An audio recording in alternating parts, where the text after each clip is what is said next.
Hi everyone, this is వాణి. ఇది republic day రోజున shoot చేసిన వీడియో. రిపబ్లిక్ డే సందర్భంగా మా ఇంటి దగ్గర సాయిబాబా పూజ పెట్టుకున్నారు. పొద్దున్నే ఫ్లాగ్ హాయిస్టింగ్ చేసి మళ్ళీ సాయిబాబా పూజ జరిగింది.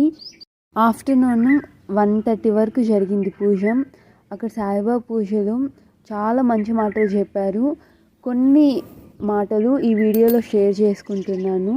అందరూ కూడా దేవుణ్ణి పూజిస్తూ ఉంటారు, నాకు ఈ కష్టం వచ్చింది అనేసి. ఇక్కడ బాబా గారు ఏం చెప్పారంటే, ఎంత పెద్ద కష్టం ఎదుర్కొంటే అంత దృఢంగా మనం తయారవుతాము. అందుకే దేవుడు మనకి కష్టాలని పెడతా ఉంటారు, వాటిని ఎదుర్కొంటూ ధైర్యంగా నిల్చుకోవాలి, అదే జీవితం అనేసి చెప్పారు. ఇంకా నెక్స్ట్, నేను రోజు పొద్దున్నతో లేసి దేవుణ్ణి పూజిస్తాను, గుడికి వెళ్తాను రోజు, అయినా కూడా నాకు ఈ కష్టాలు తగ్గట్లేదు అనేసి అనుకుంటూ ఉంటారు. దానికంటే కష్టంలో ఉన్న వాళ్ళకి సాయం చేయండి, మనకు తోచినంత సాయం చేయండి, అది ఆ సాయం అనేది వాళ్ళకి ఉపయోగపడేటట్టు ఉండాలి అనేసి చెప్పారు.